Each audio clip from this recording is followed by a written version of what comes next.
Sustainability is at the heart of our business. We are growing our business and brands as a force for good, managing our social and environmental impact, and aiming to make our people and our stakeholders proud of our actions. Our focus on long-term value creation and innovation positions sustainability at the heart of everything we do. We continue to set ambitious targets through our Sustainability Action Plan, This is Forward. We take action on 6 key social and environmental areas where we know we can have a significant impact and which our stakeholders want us to prioritize. In each of these areas, we have made a number of commitments that align with the targets underpinning the United Nations Sustainable Development Goals. We are also taking urgent action to reduce the impact of our packaging, because we have a responsibility to help tackle the packaging waste crisis and understand the urgency and complexity around plastic pollution.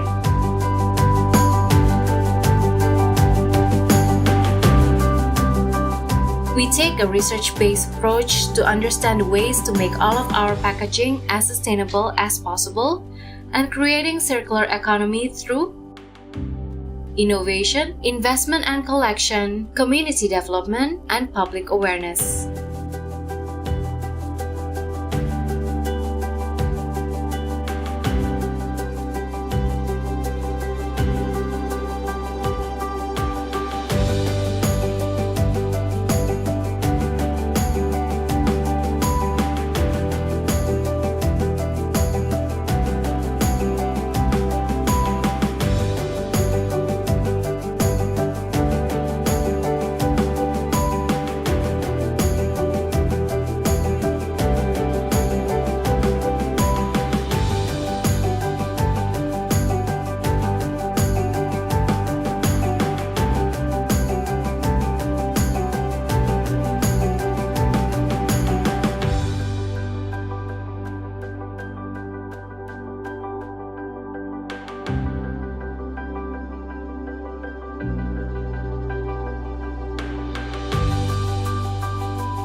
Why does it matter? Because the world is at a critical point, and we all must play our part in using our voice to drive action on sustainability and leading by example to create a better future.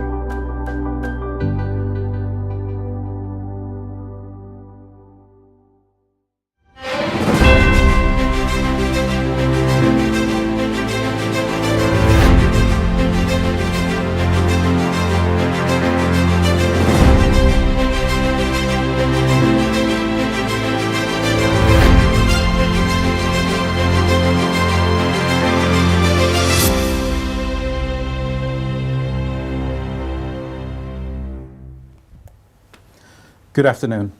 Welcome to a special edition of the Jakarta Post's live event, where we will take stock of Indonesia's work this year as president of the G20. From Jakarta, I'm Tama Salim, and I will be your host for the next hour or so.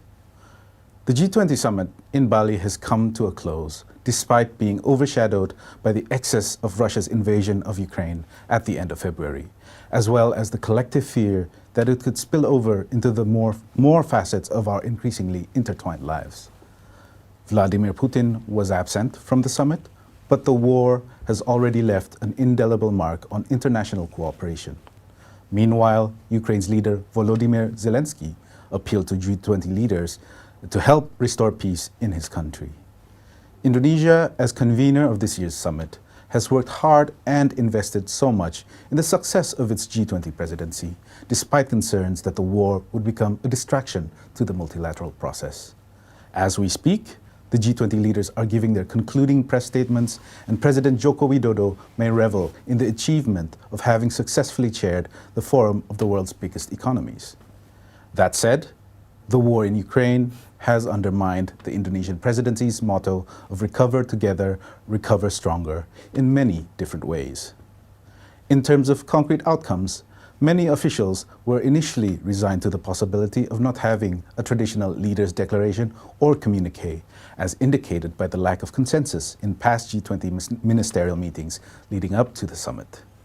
However, in an encouraging turn of events, the Jakarta Post can report that the leaders' declaration, along with a communique, a chair summary, and a long list of summaries from past events, has been issued, and that the draft document that was circulating since yesterday has given us some sense of what to expect. So today, we are delighted to put together an esteemed panel of experts to discuss the Indonesian presidency and the developments coming out of Bali. So here with me in the studio, I have veteran Indonesian career diplomat and former foreign minister Hasan Wirayuda, who has intimate knowledge on multilateral diplomacy and the nature of these kinds of events. So thank you for joining us today, Hasan. Yes, sir. Next, we have Puspa Amri, Associate Professor of Economics from Sonoma State University, who specializes in international finance and economics. So good to have you with us today. Thank you for having me. And last but not least, we have Mas Andrew Mantong, an international relations researcher at the Center for Strategic and International Studies. Good to see you, Mas. My pleasure. So before we begin our first discussion, let's have a look at President Jokowi's speech at the opening of the G20 summit yesterday. Other option.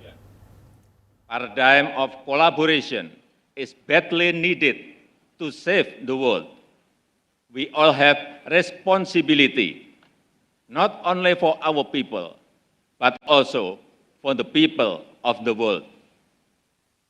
Being responsible means respecting international laws and principles of the UN Charter consistently. Being responsible means creating win-win, not zero-sum situations. Being responsible here also means that we must end the war. If the war does not end, it will be difficult for the world to move forward. If the war does not end, it will be difficult for us to take responsibility for the future of current generation and future generations. We should not divide the world into parts. We must not allow the world fall into another Cold War. So we have just witnessed President Jokowi's speech from yesterday, and his message was very clear that he wants the G20 leaders to, be responsible and not disengage. Meanwhile, we have heard over the past few days that there has been a trickle of outcome documents, concrete deliverables, if you must, And then we have the declaration today, the communique as well, and the chair summary, all issued at the end of the summit. So first of all, I would like to ask Pak Hasan here, considering all of these, I suppose, wins, quick wins if you want, do you think Indonesia has done enough to warrant a successful presidency?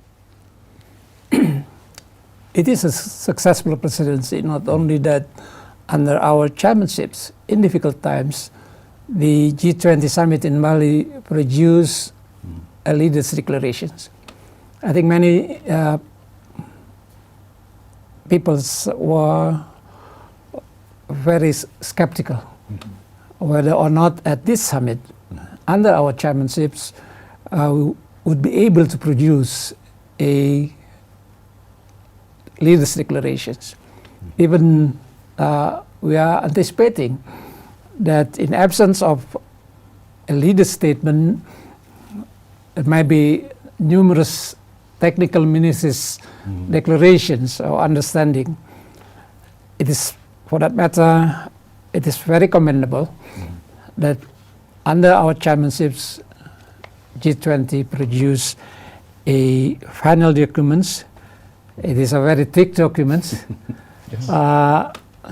It has some 24 annexes, or 25. That's why a total of 1,100 pages. Yes. Documents. But to see whether a summit conference is successful or not, we can see not only of the formal proceedings that produce, in this case, declarations and agreements on different issues as attached, as annexes to the declaration, but also in terms of side meetings, of technical meetings chaired by ministries, but also led by private sectors on issues, wide-ranging of issues that of concern to the G20. Number three, that in terms of security, we glad to know that there is no incidents of security, even on the small things. Likewise, protocols and events like huge dinner that President Jokowi hosted for his guests. So that's why, in my view, overall proceedings went well, and it was quite productive. That's why it has to be commended. Right. I would like to kind of touch on the declaration itself. As you said, it's a massive document. Do you think there's something trying to be hidden in such a huge document? Or what can Indonesia, I think, as the host, take away from this as a success? To my readings, I think this is the most thickest documents of the G20 summit. I read all G20 summits final declarations, at least until the summit in Italy. Italy, yes. And of course, being a thick documents, it is very difficult for even for readers to understand what is stated at the documents, but more so what is behind the lines. In other words, thick documents with thick paragraph may dilute the very essence of understanding or agreements reached.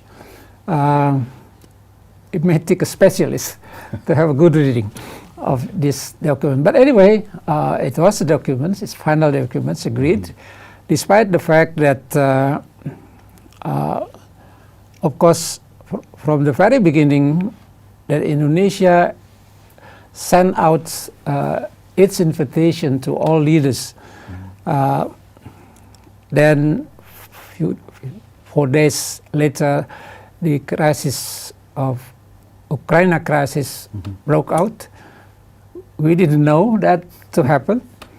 Of course, we're pleased to take over the chairmanships from Italy, which is supposed to be the turn of India, but turn India for the argument that they still suffer because of the COVID-19. Right.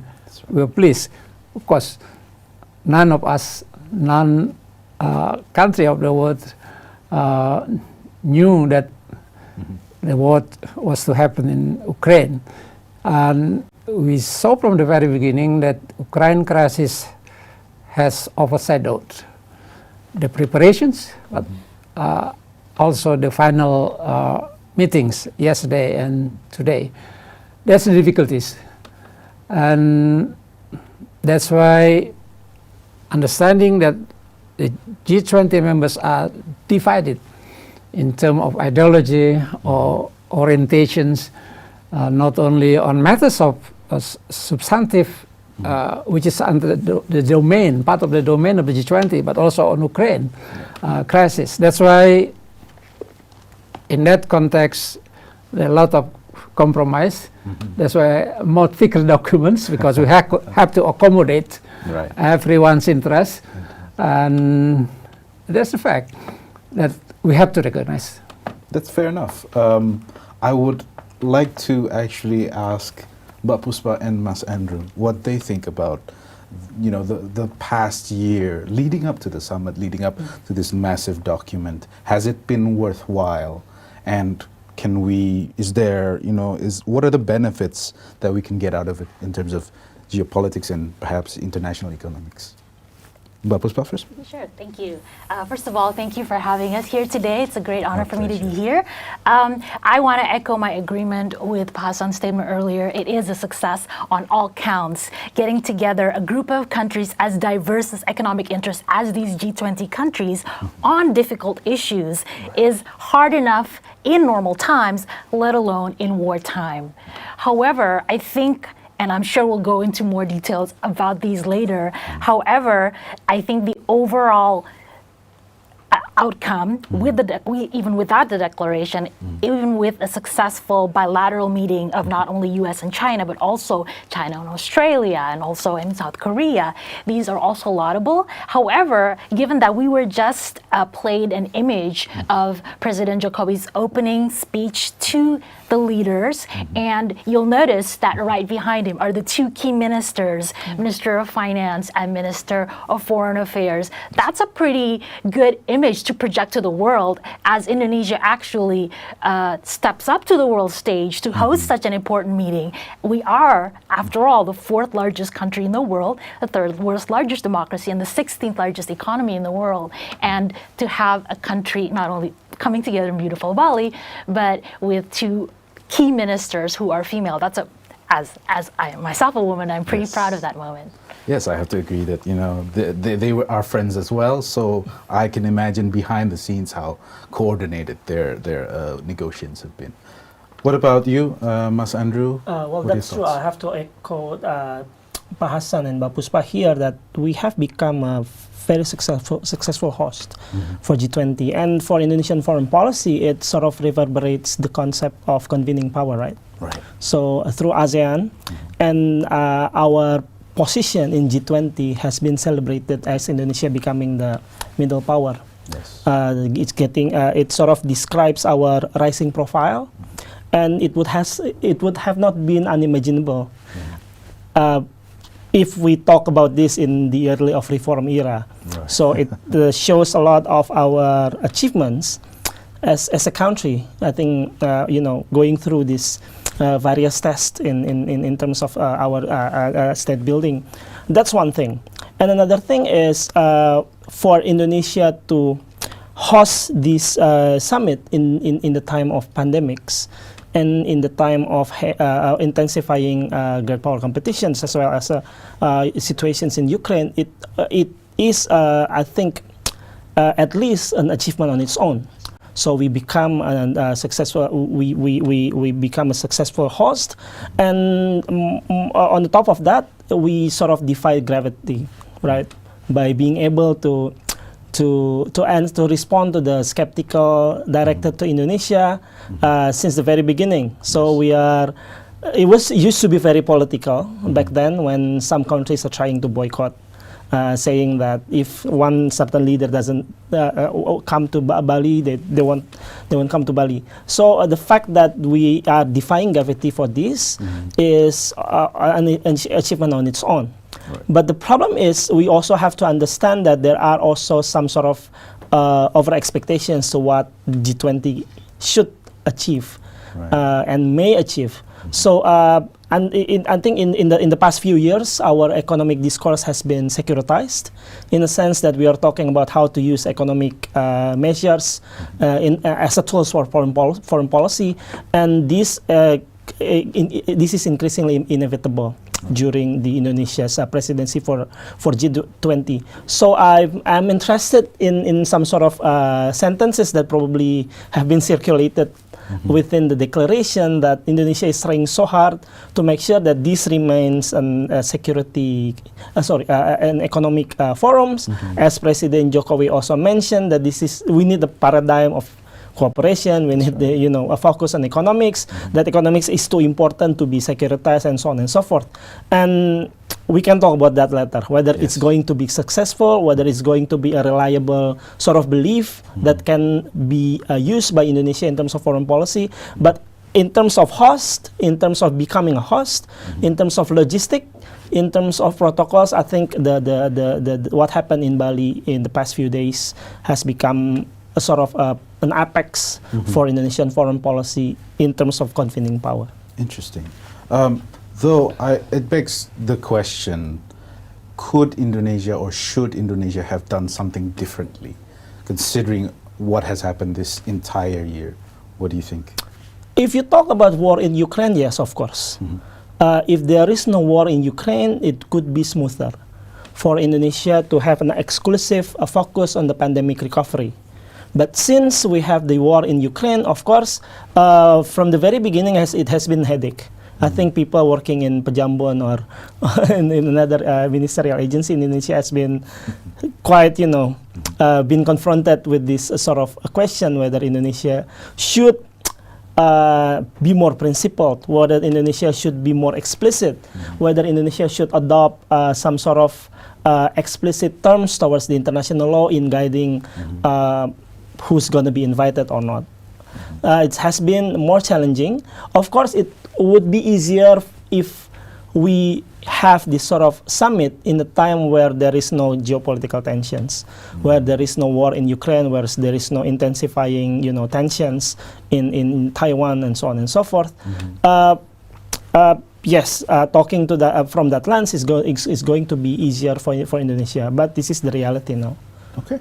Can I say something actually real quick? Sure. Just a quick interjection. Yes, well, I actually think since G20's leaders meeting was first born out of an international crisis, that's created the sense of urgency for the leaders to get together. Perhaps this was also that kind of a moment. Yes. And also, I thought it's actually a test. Can the 20 largest economies of the world still maintain this informal yet relatively quite powerful in certain aspects organization? Can it still function as a dialogue forum, as a forum for people to discuss important issues despite the geopolitical tensions, perhaps? Yes. So, I think I have to ask Pak Hasan here, do you think something could have been done better, considering all of the results that we've had so far?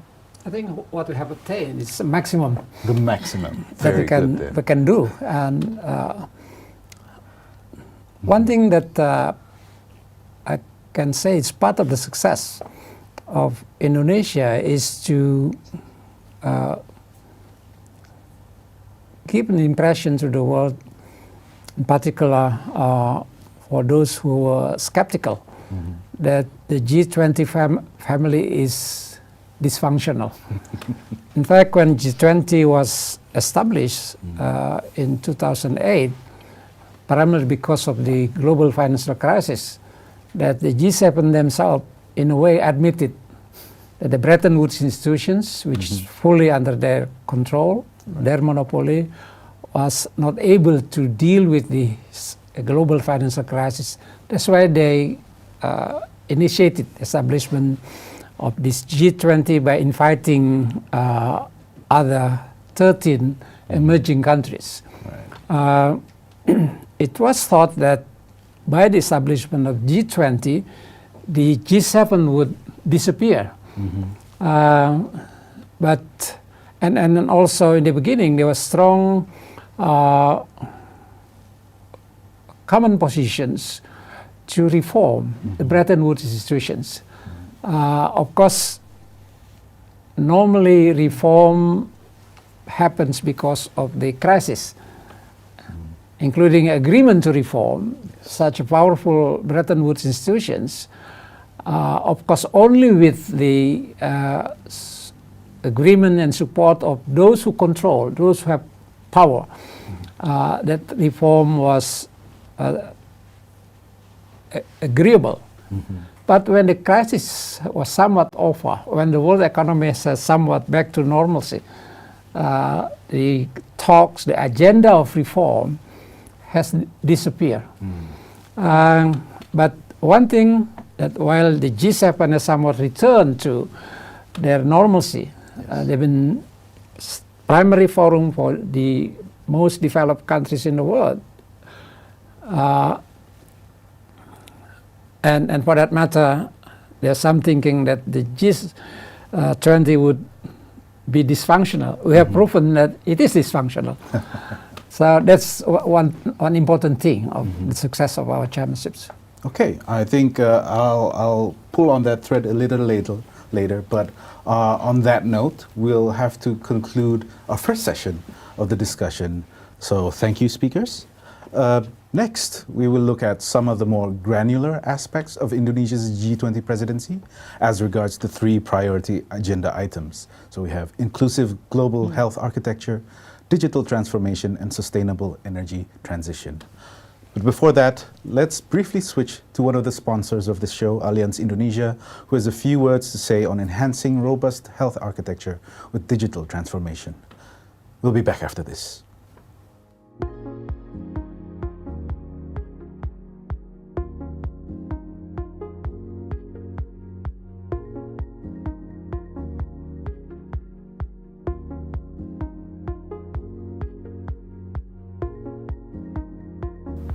Allianz Indonesia is a leader in health insurance and digital transformation. We are committed to help more Indonesians to secure their future. One area we are focused on is access and information in relation to pregnancy. There are over 6 million births every year in Indonesia, and Allianz will be launching digital solutions to support mothers-to-be and their newborns. At Allianz, we believe in teams, and we'll be working with other parties in Indonesia to support the well-beings of mothers and children.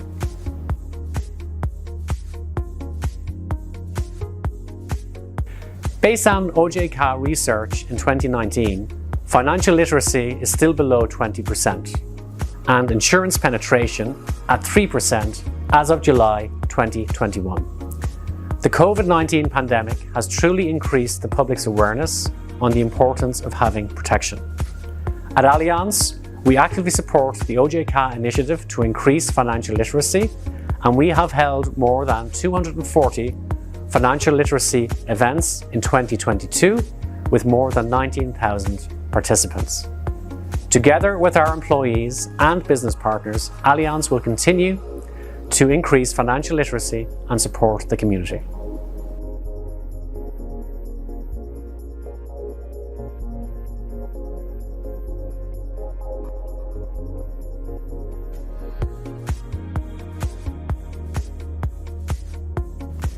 Indonesia has a growing and young population, now over 270 million. It also has a strong and growing GDP, over 5%, despite COVID. There are also more than 300 million mobile devices in Indonesia. Allianz has a clear digital transformation strategy which allows our partners and customers to access their protection digitally. This was particularly important during the pandemic. As we are now exiting the pandemic, Allianz will focus on offering simple and easy health solutions digitally to help the people of Indonesia.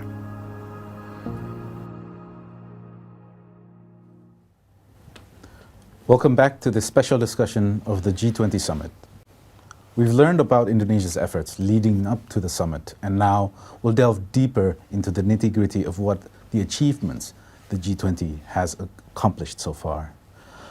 We now have the $1.4 billion pandemic fund as a deliverable under the global health priority. The digital transformation agenda, while varied and continuously improved, is somewhat underwhelming at this point, but there is a G20 commitment to more closely define taxation for the digital economy in future talks, for example. And lastly, one of the big ones, the G20 agreed to set up a transition finance framework to facilitate a more sustainable energy transition. And Indonesia has already won big, with the Just Energy Transition Partnership led by the US and Japan pledging $20 billion for early coal retirement in the country. There is also an $81.6 billion Resilience and Sustainability Trust for low-income countries. So my question I would like to address to Mbak Puspa first. From the so-called lighthouse deliverables that we know the G20 has achieved this year, what do you think has the biggest impact globally at this point in time? That's an interesting question, Tama. Thank you. I think in order for G20 to achieve a powerful global impact, each individual country must do its own part to ensure its domestic policies are reformed to reflect these commitments. But that's not easy to do for any country. Perhaps I may have shared with you that I am interested in political economy issues. And behind any issues of transition, energy transition, there's always entrenched interests who would like to keep the status quo. This applies to all countries, whether it be the United States or Indonesia. For example, in the United States, there have been a lot of fossil fuel industries that have strongly lobbied lawmakers, particularly conservative lawmakers, to stop what is called green financing. In other words, to stop bankers who would like to allocate their lending away from fossil fuel-based industries to more green sector. I think the same must be said for Indonesia as well, because even though we have also secured this $20 billion fund, in addition to the details of it are still to follow. It's also the case that we are still very, very much coal dependent, particularly our power generation. In fact, this morning I heard in an interview to NPR, Minister Panjaitan said that I don't think we can just reduce our dependence on coal fire while our economy is still like this. It's a difficult issue, so I would like to see this issue to be followed up in the future. Sure, I understand that the transition cannot be expected to happen overnight. However, it's the follow-up after that needs to also be monitored, and everybody's commitment to it needs to be reaffirmed as well. Right. So there is also the question of implementation and how much we can bargain, I think. Apart from that, do you think there are any other, kind of issues that would have warranted more attention at the G20 this year? For me personally, I would like to have seen more of the digital transformation issues being connected with inclusiveness with regards to the tech workers, and not just technology companies not only becoming a more digital economy, but to make sure that there's also consumer protection and there's also a just treatment, if you will, for the workers. I'm sure we all here are users of high riding applications, and I'm sure anecdotally we've heard of how difficult it has been for these drivers to operate, especially since the fuel hike. So I think conversations need to be balanced that way. Consumer protection in a more digitalized world also means ensuring that there's data privacy, and it also means ensuring that these beautiful messages of like, oh, our finance is great, let's invest in this type of cryptocurrency, let's do opening a whole kind of issues there. There needs to also be protection and financial literacy for the people. I wish those issues were discussed a little bit more in the G20. That's a fair point. I tend to agree. Mas Andrew, do you think there are any specific issues that could have been, kind of highlighted more this year? Well, I'm not an expert on economics. No. I'm not an expert on sort of public policy that is relevant for the each Yes. Indonesia's priority as G20 presidency. But listening to Mbak Puspa's remarks just now, it sort of reminds me the nature of the G20, and then everyone has to be remembered that this is an informal groupings. So whatever has been agreed by the G20, it lacks of sort of robust mechanism to ensure compliance and in implementation. I think the one of the most important achievement for Indonesia is on pandemic fund, right? Because this is actually what should have been done after G20. So you agreed on the principal matters, and the principles would rely on whether it is legitimate as a political actions or not. It means that the principles should be implemented both at the global institutions and the national policies. So as Mbak Puspa already mentioned, it needs a national government to implement what has been agreed as a principles by the G20. But the most important thing about this COVID fund is they put it in the World Bank, Right. which is an institution on its own, which is an organization which has sort of clear rights and obligation, measures. And for another priorities, the health priorities, as well as energy transition, I think this is the hardest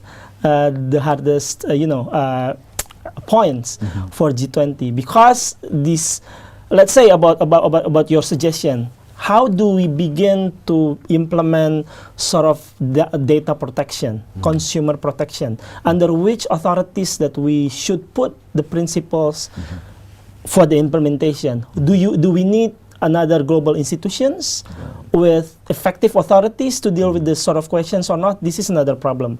Or should we go to regional organization, for example, to ensure better implementation, or should we only rely on a national government to sort of implement these sort of principles? G20 is an informal organization. It relies on communique. It relies on principles. It relies on the legitimacy that should be furthered by other actors, state, non-state, corporates. We are talking about global governance here, so it's not enough for only G20 to tackle the problem on its own. And even on Indonesia, on Indonesia side, we are the president, but we also have to be consistent in terms of our foreign and domestic policies. So it requires a lot of implementation. For me, as Indonesians, what should be tackled by the G20, of course, the issues of inequality, the issues of informal workers, because since we are talking about the pandemics, they are proven to be the most vulnerable segment of workers in Indonesia, not covered by insurance and so on and so forth. And how do we sort of have sort of macroeconomic coordination at the global level to deal with this kind of problem? But, this is a group on its own.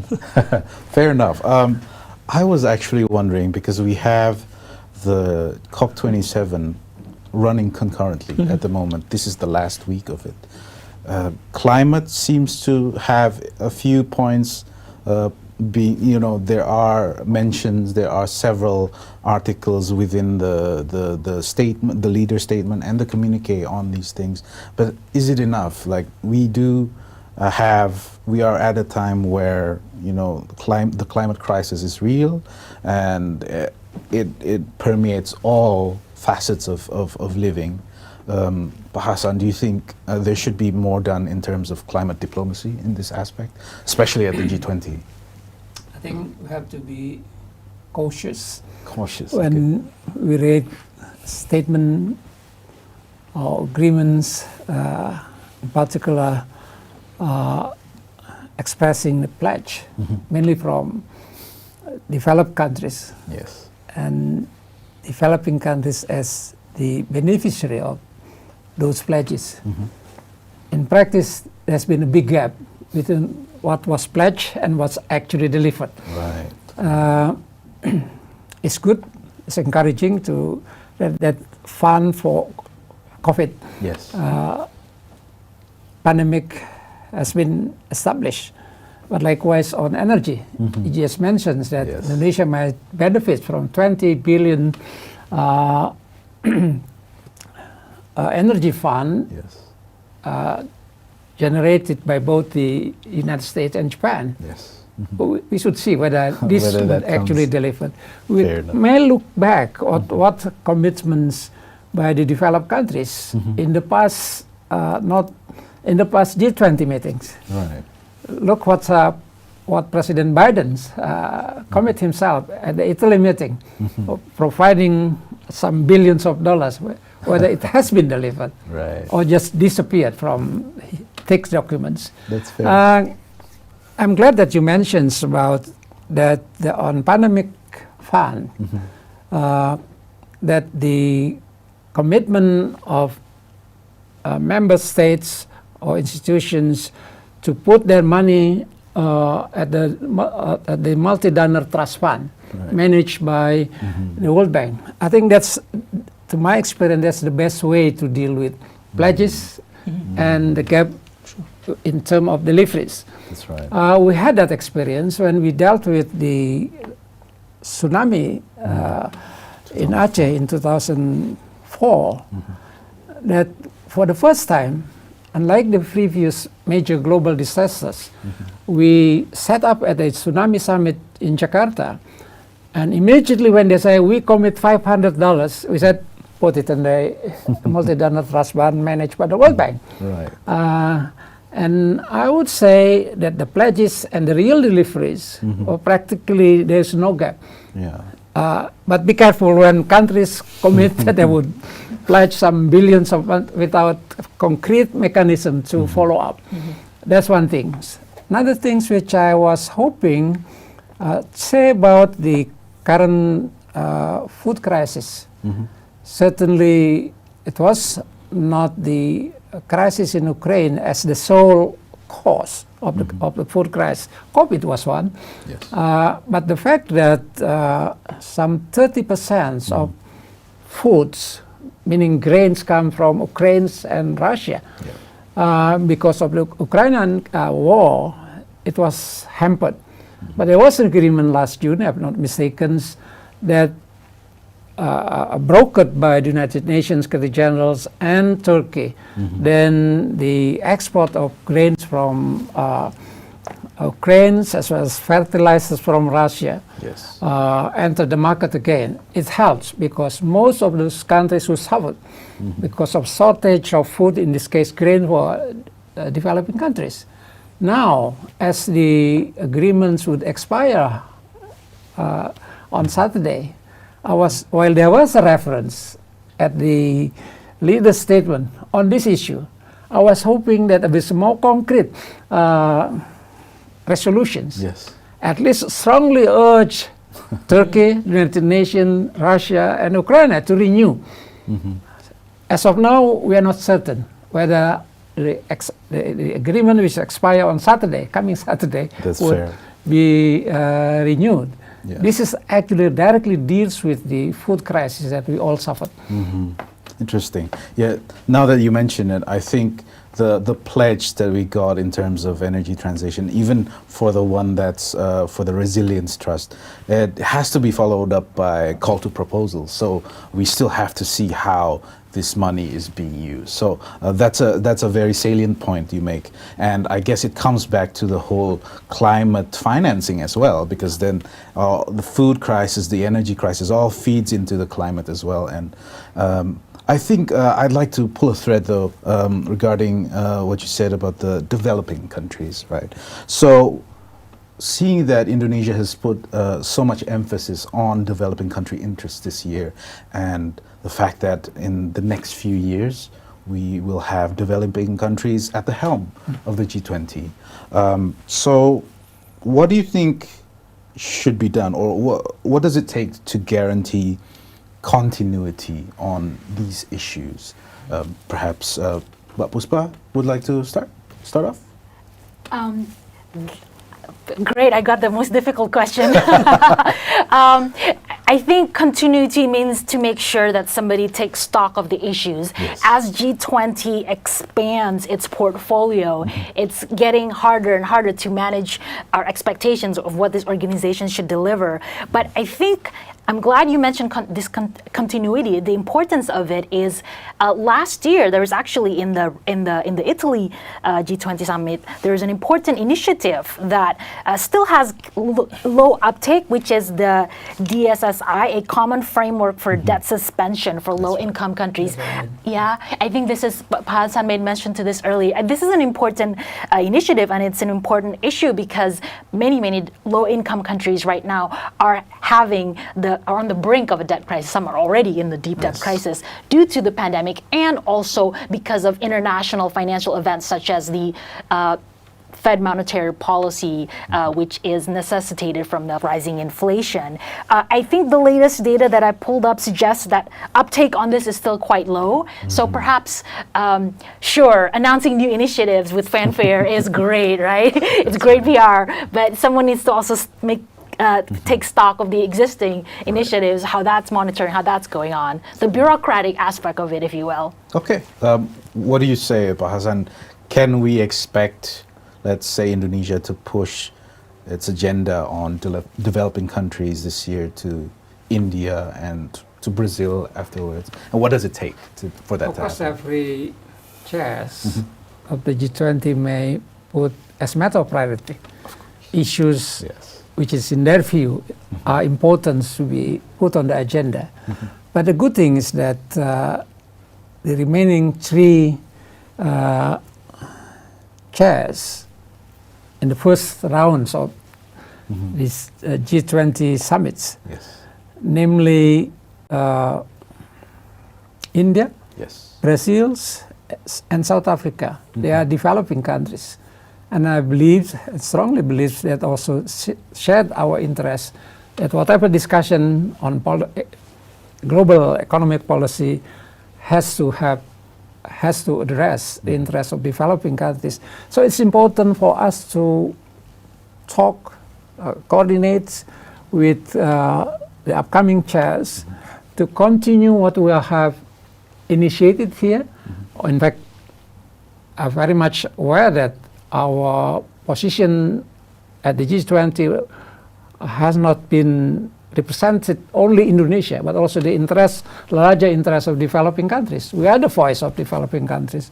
That's why we have to work closely with the upcoming chairs, India, Brazil, and South Africa. That what was attained or achieved in Bali, that should be continued. Right. And commitments of, in particular, major developed countries has to be, we have to make sure that it is delivered. Okay. What about, we have 3 years of developing countries at the helm. Does that mean we can, perhaps coming back to Mbak Puspa's point, put more focus on, implementation?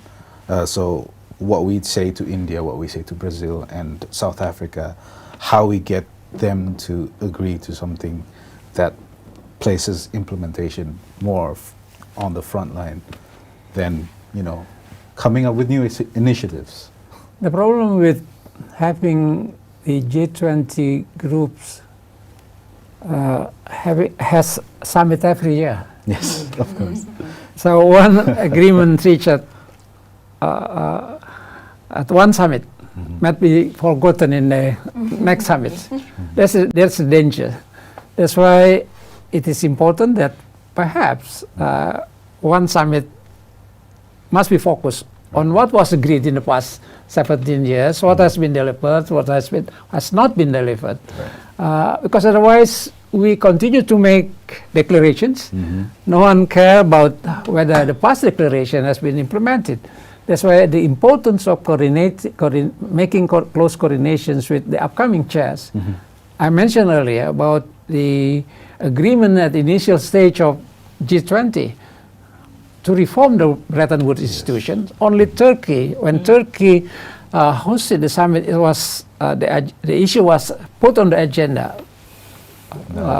Unfortunately, failed because one major country disagreed, and that's more procedural, but of course, as a consequence, has an impact on the substance that was been discussed and agreed. So, at the same time as challenge, because what was discussed and agreed, what's not follow up, then people might say, oh, the G20 is dysfunctional.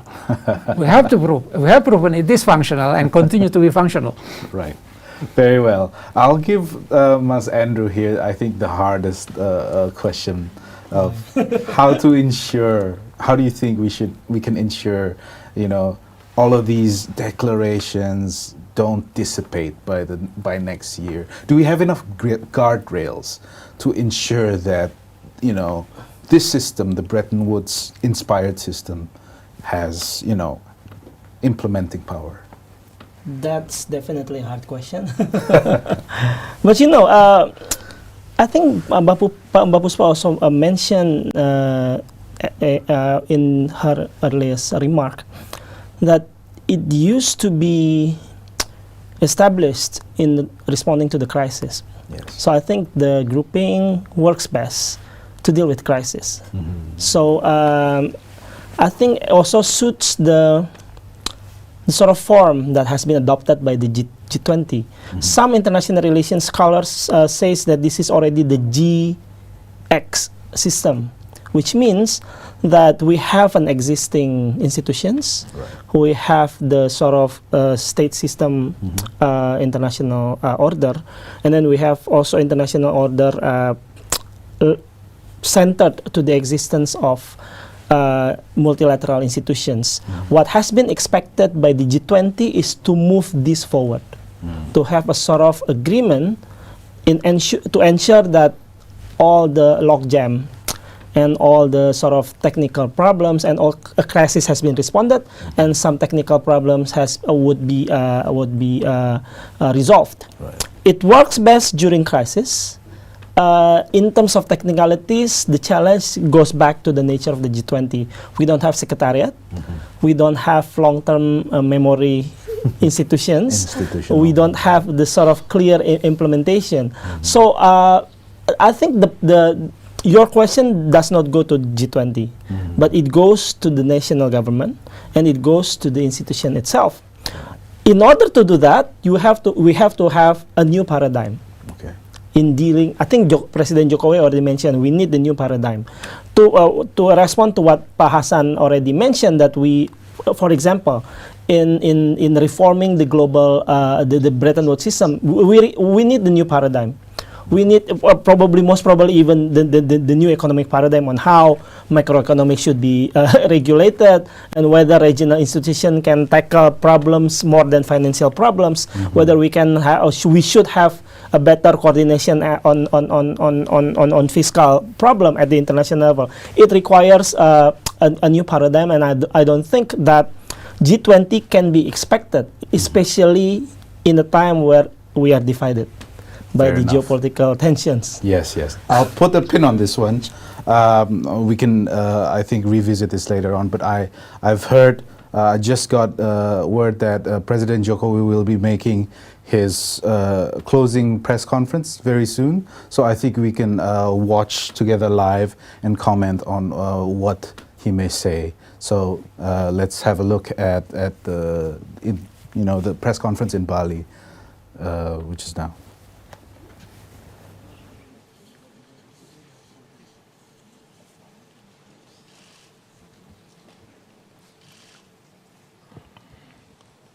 Selamat sore.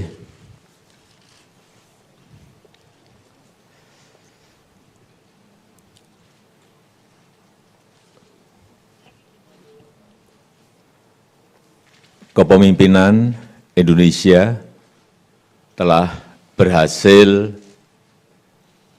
menghasilkan deklarasi pemimpin G20, G20 Bali Leaders Declaration yang awalnya diragukan oleh banyak pihak. Deklarasi terdiri atas 52 paragraf, dan paragraf yang sangat diperdebatkan adalah penyikapan terhadap perang di Ukraina. Diskusi mengenai hal ini berlangsung sangat-sangat alot sekali, dan akhirnya para pemimpin G20 menyepakati isi deklarasi, yaitu condemnation perang di Ukraina karena telah melanggar batas wilayah, melanggar integritas wilayah. Perang ini telah mengakibatkan penderitaan masyarakat dan memperberat ekonomi global yang masih rapuh akibat pandemi, yang menimbulkan risiko terhadap krisis pangan, krisis energi, dan potensi krisis finansial. Oleh karena itu, G20 membahas dampak perang terhadap kondisi perekonomian global. Dan beberapa hasil yang konkret telah dihasilkan. Terbentuknya Pandemic Fund yang sampai hari ini terkumpul 1,5 billion US dollar. Kemudian pembentukan dan operasionalisasi Resilient and Sustainability Trust di bawah IMF sejumlah 81,6 miliar US dollar untuk membantu negara-negara yang menghadapi krisis. Kemudian juga Energy Transition Mechanism, khususnya untuk Indonesia, memperoleh komitmen dari Just Energy Transition Program sebesar 20 miliar US dollar. Komitmen bersama setidaknya 30% dari daratan dunia dan 30% lautan dunia dilindungi di tahun 2030. Ini sangat bagus. Dan melanjutkan komitmen mengurangi degradasi tanah sampai 50% tahun 2040 secara sukarela. Saya kira hasil yang konkret itu, meskipun banyak sekali sebetulnya hasil-hasil yang lainnya. Saya rasa itu. Ya. The President is pleased to take questions from two journalists, one from Indonesia and one from international media. Silakan. Indonesia dulu. The lady from the New York Times.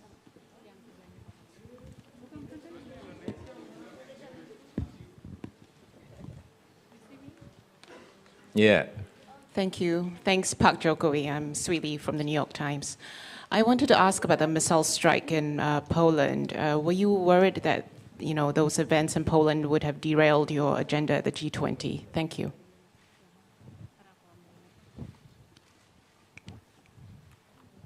First, I regret the incident in Poland.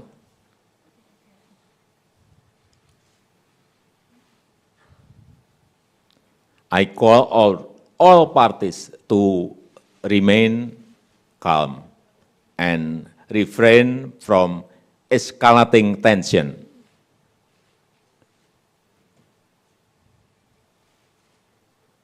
I always state that war will only bring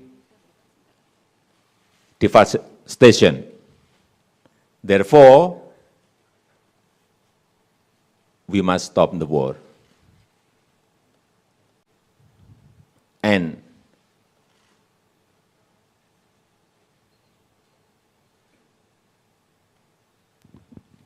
President Biden himself has already said that the missile is unlikely coming from rahasia.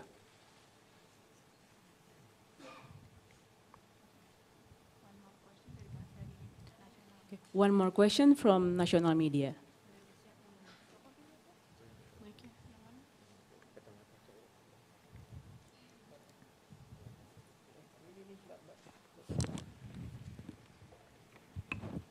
Terima kasih Pak Jokowi, saya Dipo dari Kompas TV. Mungkin pertama saya ingin mengucapkan selamat karena selama berlangsungnya KTT berjalan dengan aman walaupun di tengah situasi geopolitik yang eskalasinya cukup meningkat ya Pak ya.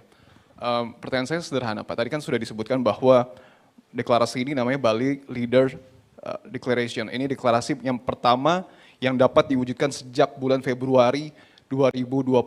Tadi pun kita sudah dapat draftnya Pak, memang betul terakhir komunike itu terjadi pada bulan Februari 2022. Pertanyaan saya sederhana Pak, apakah kemudian Bali Leader Declaration ini betul-betul disepakati oleh seluruh ketua ataupun kepala negara anggota KTT G20 termasuk Rusia? Apakah Rusia juga turut menyepakati hal ini? Kemudian juga mungkin bisa dijelaskan Pak, ini kan mungkin judulnya memang tidak terlalu penting, komunike, leaders, statement, memang tidak terlalu penting, tapi bisa ditekankan apakah Bali Leader ini sama dengan komunike atau seperti apa? Terima kasih. Ya jadi paragraf yang sangat diperdebatkan itu memang hanya satu paragraf saja, yaitu penyikapan terhadap perang di Ukraina. Sampai tengah malam kita berbicara mengenai ini dan akhirnya deklarasi Bali dicapai melalui konsensus. Kami menyepakati bahwa perang berdampak negatif pada ekonomi global, kira-kira itu. Kemudian pemulihan ekonomi global juga tidak akan tercapai tanpa perdamaian. Oleh sebab itu di pembukaan saya sampaikan, saya menyerukan agar perang dihentikan. Selain deklarasi, para pemimpin juga telah menyetujui untuk menghasilkan kerjasama konkret di bidang kesehatan, tadi sudah saya sampaikan, hasilnya 1,5 miliar US dollar untuk pandemic fund dan transisi energi serta transformasi digital. Dan ada perwakilan Rusia yang hadir di KTT saat itu. Meskipun alot, tetapi telah disahkan. Saya kira cukup, nanti untuk selanjutnya biar para menteri yang bisa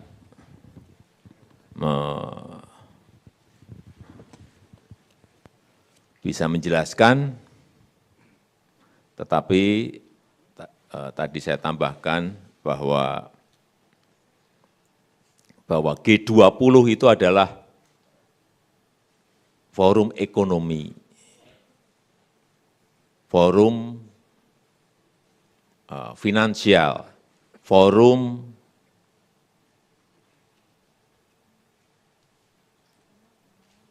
pembangunan, bukan forum politik.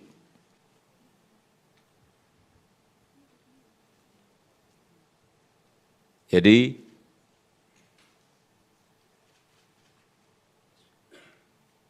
jangan ditarik-tarik ke politik. Kira-kira itu. Ya, terima kasih. Thank you very much. Due to time constraint, Mr. President has to leave the conference room. Thank you.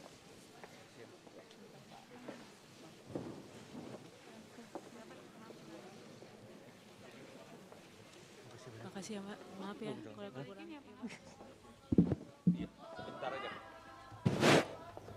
Okay, so now we have seen and heard the closing remarks from President Jokowi, and we have heard how Indonesia, under its presidency, has, pushed out this declaration.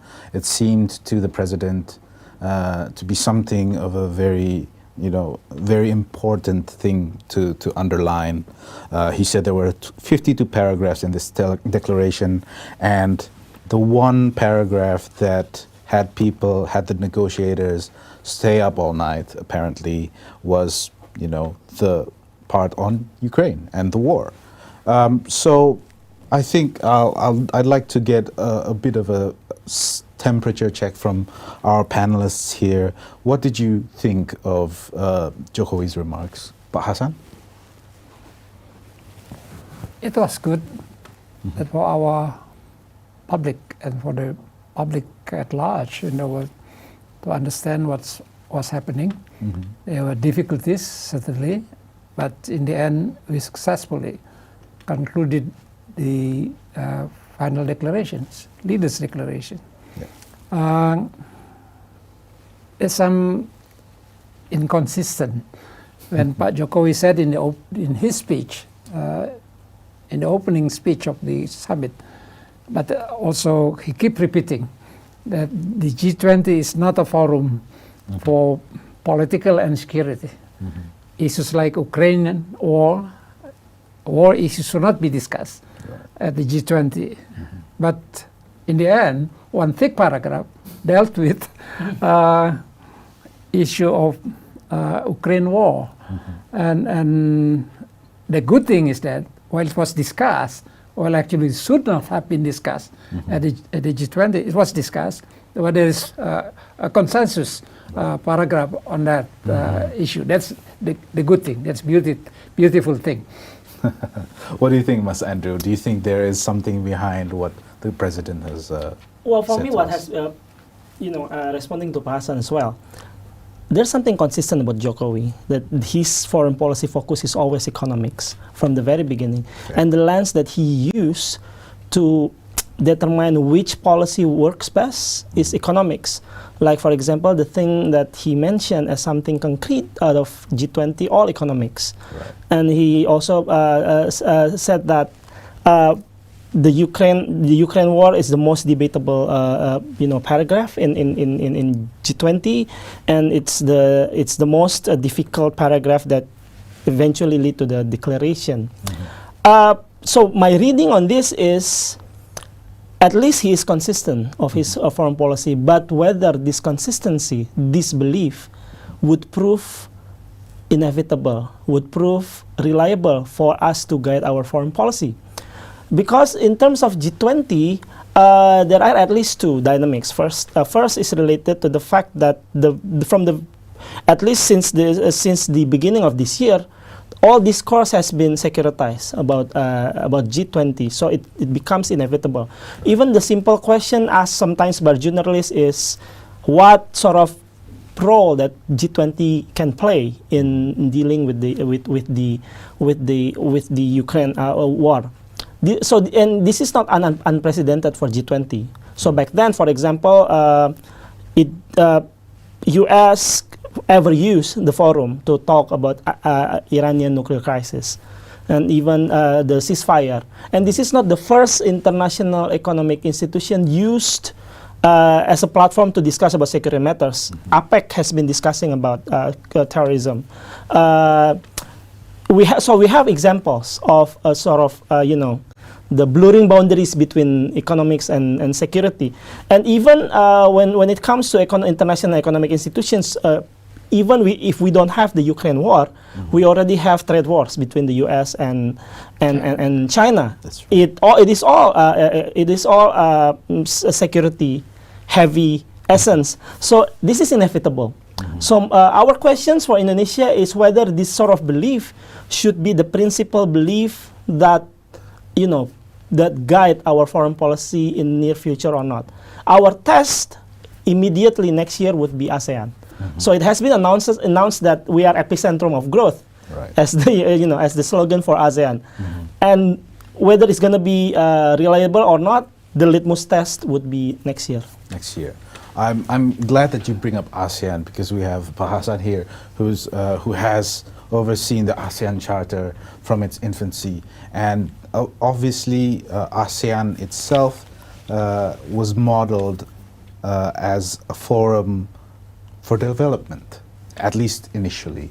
But then it has turned into, it has now three pillars: the security, the economic, and the socio-cultural. And of course, we come back to the ASEAN Charter and how that also deals with all of these questions. Do you think any institution today can afford to separate geopolitics and geoeconomics? What do you think?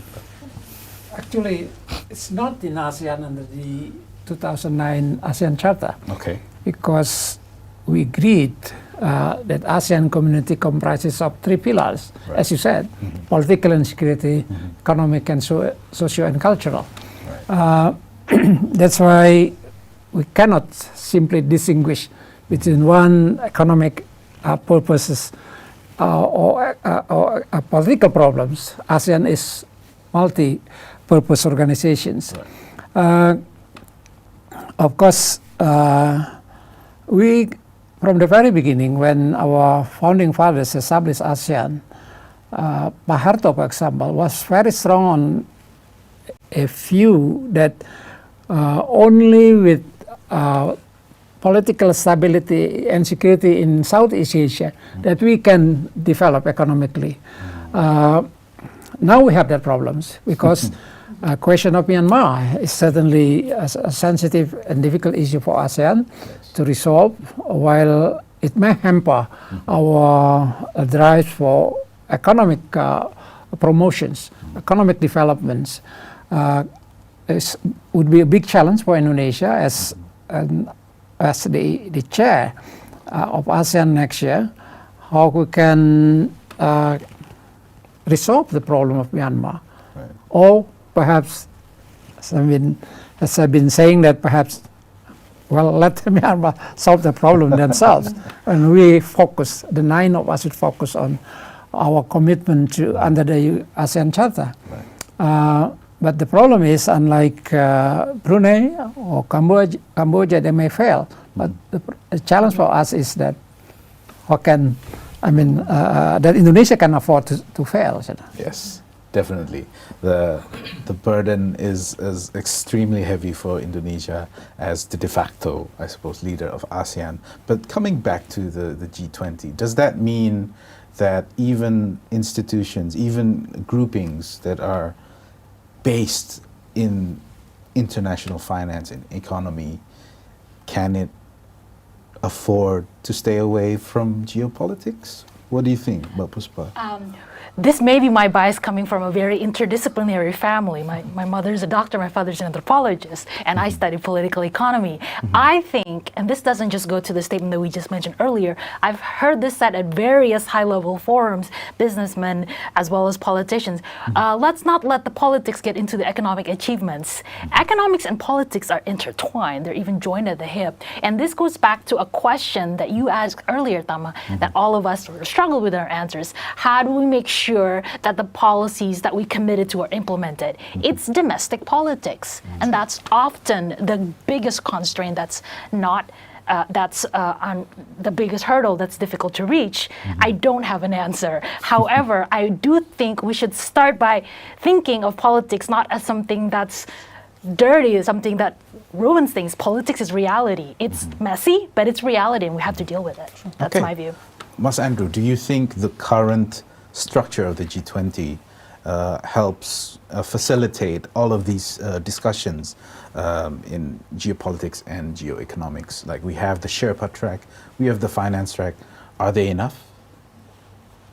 There's a competing views to answer your question. The optimist view said that this is actually the apex of global governance. So it's enough. So it's there.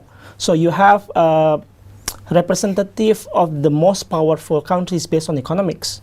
And these powerful countries are diverse in terms of political systems. So you have a stable Western political power there. And then you have also rising democracies like Indonesia. But you also have a sort of stable authoritarian states like China, Russia, and Saudi Arabia. So if we ever move forward with global government issues, global governance issues, this is the right and the most representative institutions that reflect the most possible game for gaining legitimacy in in enacting any sort of global policies. But also there is another. The skeptic views would say that this is not enough, because the design, international relations scholars, you talk about the rational design of these international institutions. This is not an optimal design that we can pick and choose. So, for example, it should be more robust, it should be more clear in terms of implementation, and so on and so forth. But it does not, which views that we would like to adopt, I think the reality remain at hands. That we should check the sort of argument with the realities. Does it work until now? Yes and no. Yes, in terms of in the issues that is very technical, it can move forward. But if the issues touches the most, pivotal interests regarding to national security, this is not the forum. So I think for us in Indonesia, it is also time for us to educate the public that do not expect the G20 to deal with any global problems. Do not expect that the President Jokowi could be effective when he's visiting Ukraine and Russia to bring peace. Be realistic and also whatever lesson that we can learn from our presidency in G20 can be used in another chance for example next year when we become the ASEAN chair. Very well. I have to ask Pak Hasan here, because as a former practitioner of foreign policy, at the helm of Indonesian foreign policy, you led our foreign politics, and I just want to reiterate the question. Do you think the G20 as it is right now is enough? Well, G20 in the past 17 years and also in the coming 3 years has not been and will not be operating in a vacuum. G20 is operating under the existing weakening global order. Right. Look, for example, on the question of peace and security. The Ukraine war should have been dealt with by the UN Security Council, which has the mandate for the maintenance of international peace and security. Yes. That's why failing for the US and its allies to get the Security Council adopt resolutions that deal with the Ukraine crisis. There would any forum. After all, for major powers, they don't distinguish whether an issue is political or economic. The problem is that it happened under our chairmanships. It had not been happening under the previous summit. But the fact that whatever the good and bad of the G20, it cannot be separated from the larger issue of weakening global order, not only on the political and security, which is under purview of the Security Council, but also on the global economic order, which was for so many years since 1944 was under the Bretton Woods institutions. Yes. And while the Bretton Woods institution has not been reformed, meaning the same Bretton Woods institution like before the 2009 financial crisis. So that's why, to me, it's not a matter of G20, but the existing global order must be reformed. Of course, it is difficult questions. Normally, it takes a crisis to change. But in the absence of crisis, it's very difficult to move a reform or change of global system. Well, that's interesting. We heard yesterday that Indian Prime Minister Modi actually mentioned how the UN has not worked. Yeah, it's failed. And thus there is more pressure to put on the G20 to do something. Do you think this is the kind of the natural progression of things, or should we actually come back here and say we actually need reform? That's why things aren't working. I was actually very encouraged when the major powers agreed to reform the Bretton Woods institution. Right. It would create a precedent for another reform process that must be generated for the political and security order in the world. But when the commitment to reform on the global economic governance somewhat dissipated, I lost hope on the possibility to reform the global order or world order on political and security, which has been, in my view, no longer effective. Right. That's why the issue goes to G20, many other forums.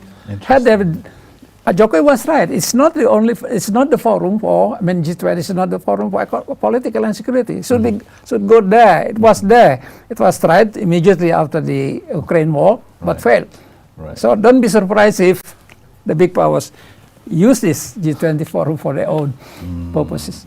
Okay, so I think there are so many threads we can pull for this, but one more question I think for Mbak Puspa here.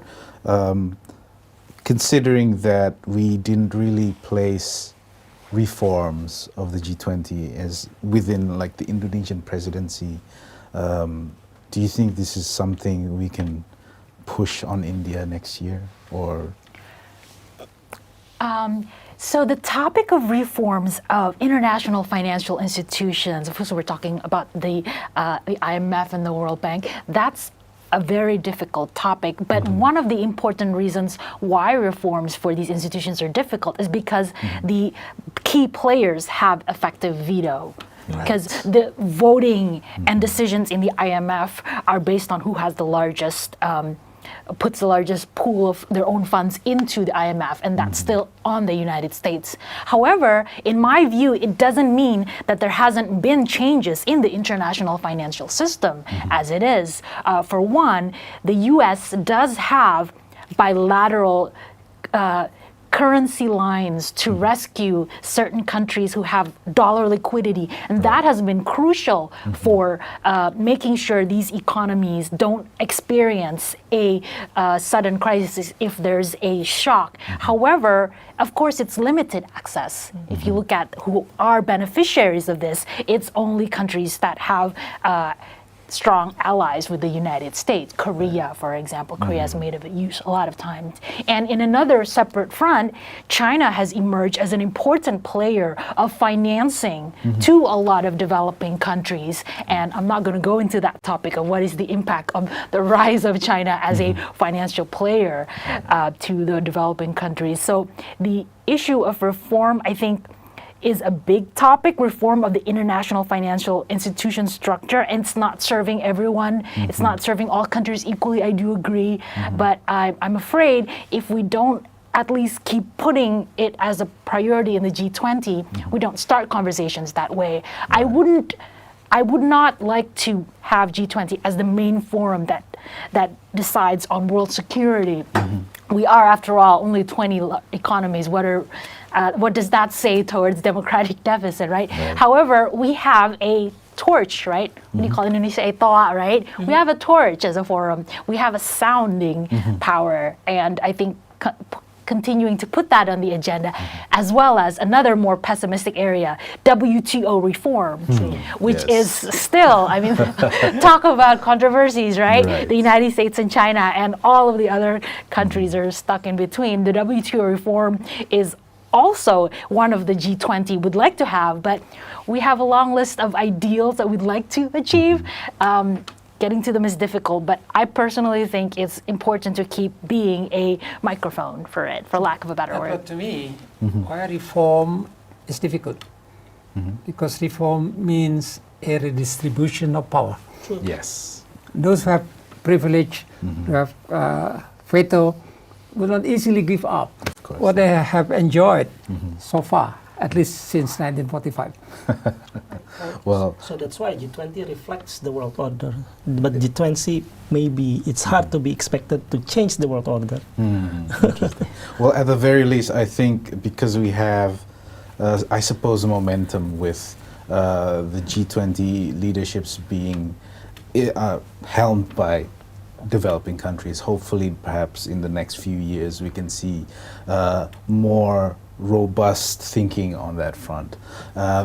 This has been a great conversation, but I have to kind of put a pin on it. We have to end this section of our conversation, so thank you to our speakers. Up next, we will finally address the elephant in the room, although we have already, the war in Ukraine. It has made this year's G20 proceedings one of the most challenging in recent memory. But before that, let's hear what our sponsor CCEP has to say about getting the private sector to implement more sustainable policies, including in the circular economy. We'll be back for our final segment after this.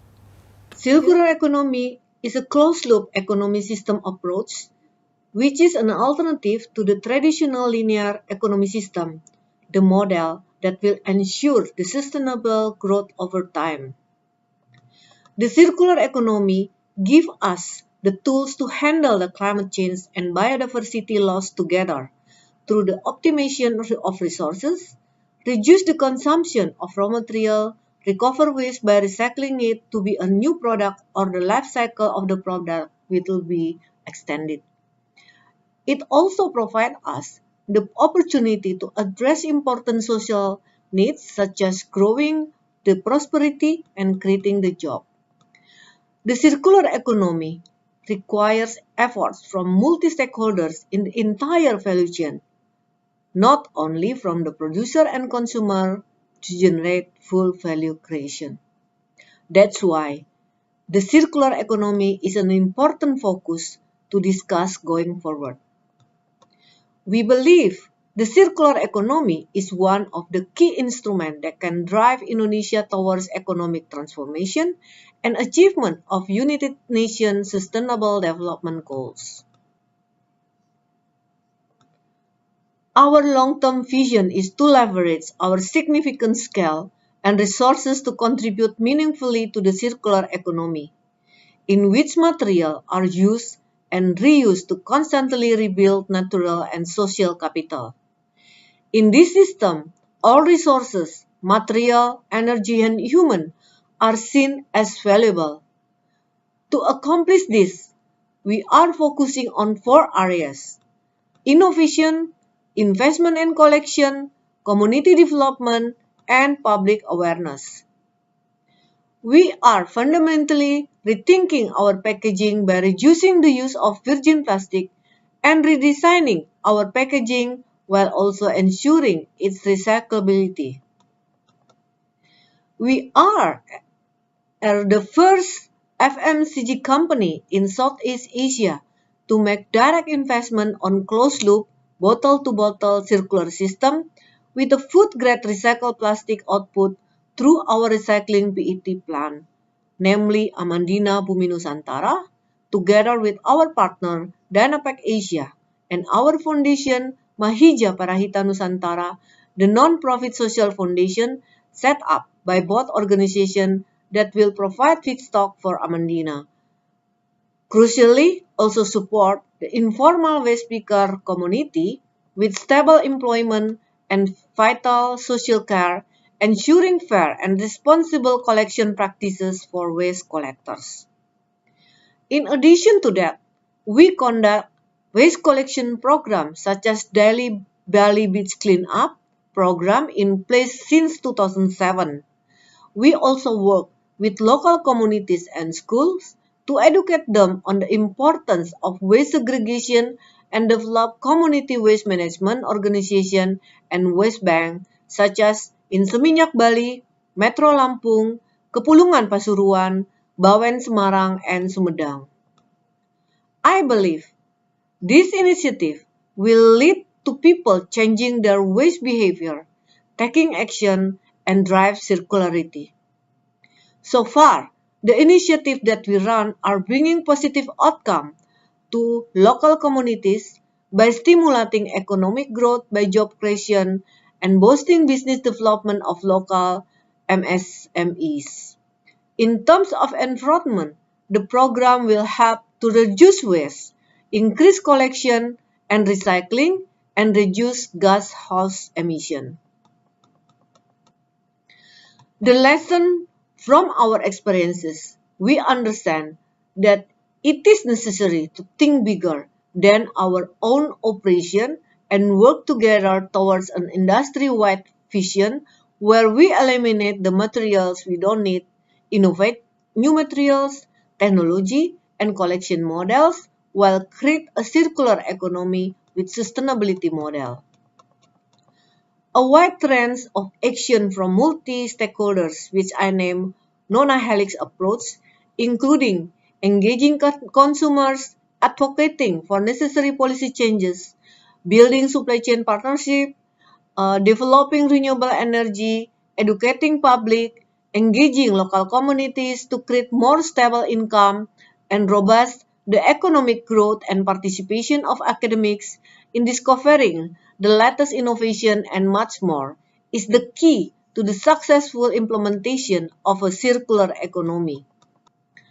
Ultimately, it requires the involvement and participation of multi-stakeholders such as government, community, formal and informal institutions, NGOs, media, financial institutions to build and work together to develop the roadmap and implementation program, which ensure the achievement of full value creation resulted by the circular economy initiative.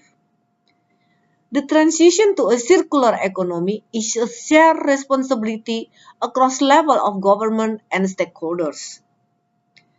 National government can support the transition to a circular economy by providing an overarching policy framework for all levels of government that empowers local and regional authorities to build their own vision of circular economy based on the common goals, objectives, and local context. National government can also support circular transition with regulatory, financial support, and economic instruments that encourage circular economy efforts, such as provide rewards and incentives for industries that invest in the circular economy, and increasing regulatory requirements on environmentally friendly product design. It is important to remember that a series of policy recommendations should be presented from a life cycle perspective, which is necessary for the transition to a circular economy. In addition to that, for the consumers, it can mean choosing versions of products that have been produced in more sustainable ways, has less carbon emission, and is recyclable. For academia, they can work with the industries. The most important thing is how all stakeholders assess the existing condition and situation holistically and comprehensively, and working to find the best solution to get the best result for the earth and future generation. Thank you. Welcome back. We've come now to the last part of our discussion, the war's impact on Indonesia's G20 presidency. We've already touched on a couple of things earlier, and we've witnessed, President Jokowi warn fellow G20 member states that they need to come together and be responsible, focus on achieving agreements that help alleviate the burden of billions of people. We've seen, the statement to come out of that, but we have to come back to the question of war. The war in Ukraine proves to us that there are red lines that any country must not cross, lest it risks upending cooperation and efforts to avert global crises. So, Coming back to this last session, I'd like to ask our panelists one big question. We know the war will likely continue into the next year. What should the G20 need to do to save international cooperation? Or is it, is the onus on the G20 to do that? Perhaps we can start with Mas Andrew? Hard question again. What G20 can do, mitigate the effect of economic problem caused by the Ukraine crisis. But the big task of dealing with the war itself, I think it cannot be done by G20. It goes back to the usual textbook rules on how conflict should be ended. And probably it will take some sort of negotiation. Probably it will take some sort of duration within the conflict in Ukraine on how it could be ended and which peace path that could be taken by each parties to end the war. But the G20, as we have witnessed just now, proves that at least at some point, to some extent now, the principle of multilateralism remains intact, and that's sort of a relief in the middle of intensifying and in the middle of the securitizing discourse. So that achievement, kudos to Indonesia's ability as the good host, and kudos to all the global players who came to Bali to sort of put to ensure that there are some lowest common denominator. G20 alone is not. G20 does not only matter because it is G20, but it is also because there are some side events, bilateral meetings that accompanies the G20. So at least as long as the spirit of multilateralism remains intact, it is good. But then again, it is principle. It doesn't mean power. It doesn't mean legitimacy. Right. It doesn't mean implementation. So there are, we should not be complacent. And Indonesia, in terms of our foreign policy, can use this event to show that Indonesia is respected enough, that we stand on the good side of the norms, we stand on the good side of the principles, but let's not be complacent about that. Because even if we are talking about the G20 itself, let's say if it's not, there is no the problem of Ukraine war, some of our priorities also touch some of the strategic issues, like for example the digitalization. You deal with data privacy, you deal with sort of area of cybersecurity that eventually will touch upon the issues of security, which also relevant for some sort of US-China competition on technological advancement. So we have to be prepared. Let's not be complacent, and this is not going to be the only security matters that will, hampers our international cooperation or multilateralism for that matters. Very well. Hassan, I would like your thoughts on this and add to that. What did you think about Pak Jokowi's peace mission to Kiev and to Moscow? Because as Mas Andrew mentioned, it should not be the responsibility of a G20 chair to seek peace, actually go into negotiations. Was that just an exercise of, I don't know, was that a gesture? Is it any more than that? Or can we expect maybe in the future that maybe G20 chairs of the future may want to consider a peace task, a peacemaking task? Our chairmanship would end soon. Yes. We would transfer the chairmanship to India. Right. Certainly, Ukraine war is major disruptive factor. And the war has been somewhat transformed into a war of attritions. No one knows when the war would end. Though I was somewhat encouraged to hear the statement made by President Zelensky. He spent a lot in his speech on outlining the pathways to peace. I think he has not been talking about dialogue and negotiation for quite some time, except in the beginning of the war when Turkey was trying to facilitate the possible talks between Ukraine and Russia. But the fact that Zelensky is interested to push the path of dialogue and negotiation is a positive thing. Because it depends on whether or not Russia would respond. It's another issue, another big questions. But it must be dialogue, and I see here Turkey, which has initiated the earlier process of dialogue, should try again. On Indonesia, I think Pak Jokowi, when he visited Ukraine and he made a press statement, he clearly said that we should not have over expectations on the issue, knowing that the crisis is very difficult to resolve. Right.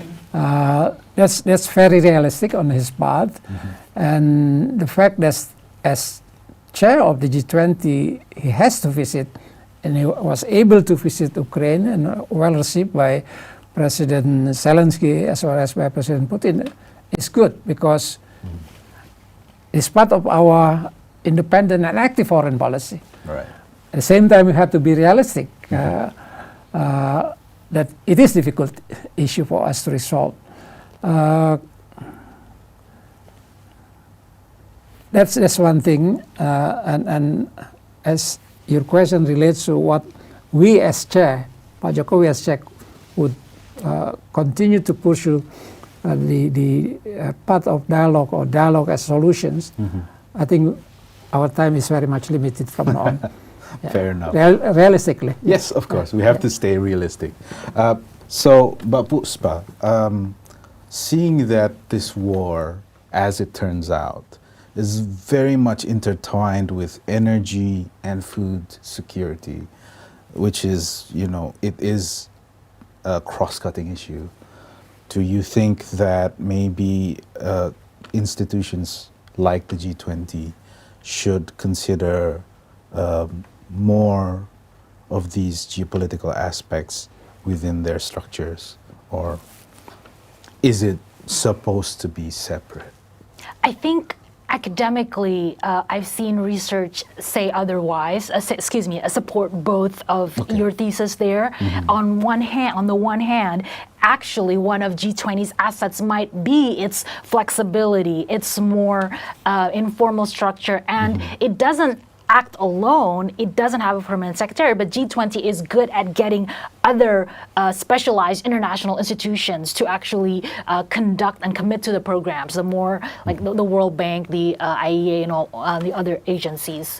But on the other hand, there is also without us asking for it, without G20 members asking for it, there is an implied expectation for G20 to solve and discuss these security issues.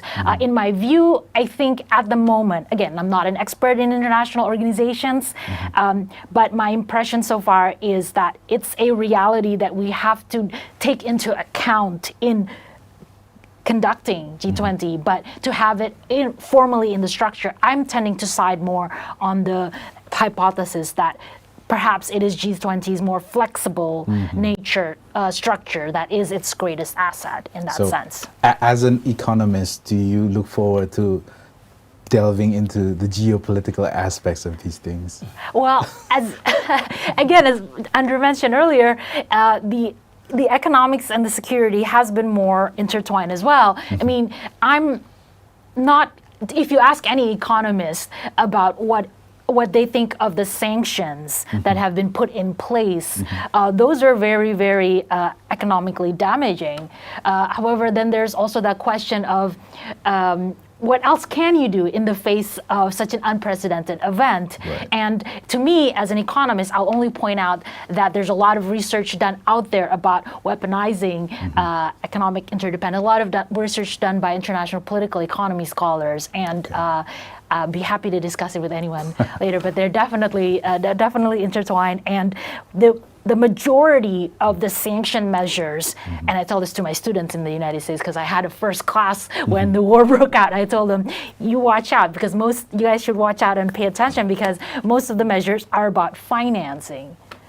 A lot of sanctions on finance, and the public at large doesn't really have as large understanding about financial issues are complex. Yes, and how perhaps distant they are to these structures. Right. So, right. I'm not saying that I support financial sanctions, but I'm saying they have been used. And you asked earlier a question about what can G20 do to minimize disruptions that are perhaps continue to happen spill over until next year. Yes. It's going to be unrealistic to expect G20 to return to the days of 2009 when Bahasan was at those meetings, where we did have a G20 agreement on macroeconomic, fiscal and policy expansion. However, we can at least recognize that there are key issues of food security, of supply chain, of prices, of energy prices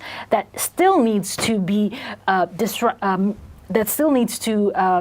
we still need to make sure that the impact of the war on these issues are very, very minimal, because we're talking about livelihoods here. Right. I don't think we need to discuss anymore. It's affecting every country in the world, because energy is a basic good for any country in conducting economic activities. We need more of those kinds of agreements to temporarily allow re-exporting of grain, to make sure that supply chain backlogs don't exist, because those definitely have domino effect on inflation. And we don't want an already bad situation to be even worse, with countries falling into poverty and hunger because of unaffordability of food prices. That is a fair point.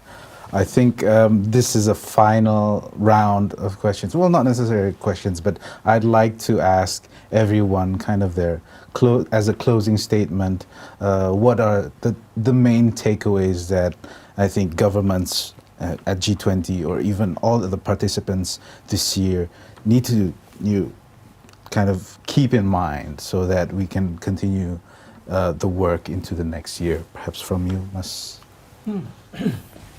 I think I would like to go back to my last points about multilateralism. It is worth it because this is the thing that could ensure the stability, that could promote international cooperation, and we should be working harder to ensure that multilateralism remains intact. If there's not, then we turn into regionalism. So my main take for this G20 summit is look at the nature of the institutions, look at the existing world order that has been reflected by the dynamics of making communique, making declaration, and so on and so forth, and it could be repeated next year as ASEAN chair. And next year the stake is even higher for us, because ASEAN is an organization. ASEAN has charter, ASEAN has principles, and we agreed that it is communities that respect democracy. And we talk about world order, we talk about how security touches, economics, and Indonesia has decided that our priorities next year would be the epicentrum of growth. But we have Myanmar crisis, and Myanmar crisis happens in the time during the, I don't know what sort of unconducive the world order situation. We did have R2P to push Myanmar to be open, at least back then when Bahasan was foreign minister. But now it's a totally different world order now. So we have to be more diligent, more even more systematic and more planned in navigating to this situation. So make sure that if we did success on the informal organization, we should be even more successful when we are chairing the formal organization, the regional institution, who should become at least some sort of relief if multilateralism doesn't happen. If multilateralism was sort of stuck, then we turn into regional organization. And for us, in terms of foreign policy, for Indonesia, the homework next year would be even more challenging. Great. I just hope that the Myanmar coup crisis will not become the Ukraine war as it is to the G20. Thank you, Mas Andrew. What about you? Final thoughts, Mbak Puspa? I want to say once again, congratulations to Indonesia for its important foray into international negotiations by hosting this G20. I myself, as a perantau, if you will, who lives abroad, I definitely would like to see more of Indonesia in the world stage. And I'm happy to see an article in The Economist that discusses Indonesia's achievements beyond more than just the host of G20, but also how important an economy it is, not only the fourth largest in the world, but one with the demography that actually supports it and is coming as a strong force and also home of digital transformation. And so I would like to see we use this momentum to actually test out how middle powers developing countries can also play a role internationally. And I think that's all I have to say. And thank you for inviting me today. Thank you very Appreciate it, much. yeah. I do believe this. You're right. Indonesia makes up more than a third of ASEAN. So we will see next year whether there are things that we can learn from this year and apply in the next. What about you, Pak Hassan? What do you have to take away from this year's summit? Well, the successful G20 summits that Indonesia hosted is another good record for Indonesia in our diplomacy. I share what Pak Andrew just said earlier, that we should not be complacent. There's good agreements, there's good understanding. What equally challenging for us is to ensure that all those commitments, the agreements would be delivered. In practice, have been gap between the promise and what actually delivered. So Indonesia should closely monitor, and for that matter, we should not stop by saying it is a successful meeting. We must ensure that the successful meeting must be followed by successful implementations. Despite critics that the G20 as family is dysfunctional, we have proven it's functional, though it is not operating in a vacuum. And I would say that as a multilateral forum, this global economic forum is working. If there is any shortcoming, it is because it is part of the world system which is no longer adequate. I would also add what Pak Andrew just said, that while the global order is weakening, we should strengthen our regional order. We should develop when the big umbrella that underneath we protect ourselves from storm or rains or what else. We should have our own small umbrella, regional umbrella that can protect us. Look what's happened in the Middle East. When global order is weakened and no longer effective, and at the same time there was no regional order. The Arab League, the GCC were ineffective. That's why nation states are failing or becoming failed states. Look what's the Syrian crisis, the war in Yemen, in Libya, and many other parts in the Middle East and Northern Africa. We are lucky for that matter, and I think we should appreciate, despite our shortcoming, the current crisis, Myanmar crisis, for example, we, in the past 55 years, enjoy relative peace and security. And for that matter, we may focus our time, energy, and resources for our economic development. That's why ASEAN is a very dynamic economically. Right. So we better count our blessings. Well, on that note, we must end today's discussion. We have unfortunately run out of time. So I would like to thank our guest speakers for their insights, their hopes and concerns. Thank you, Pak Hassan, Mbak Puspa, and Mas Andrew for joining us in the studio today. I would like to also thank our sponsors, CCEP and Allianz Indonesia, for sponsoring today's discussion. So, in the meantime, this is your host, Tama Salim in Jakarta, signing off, and thank you.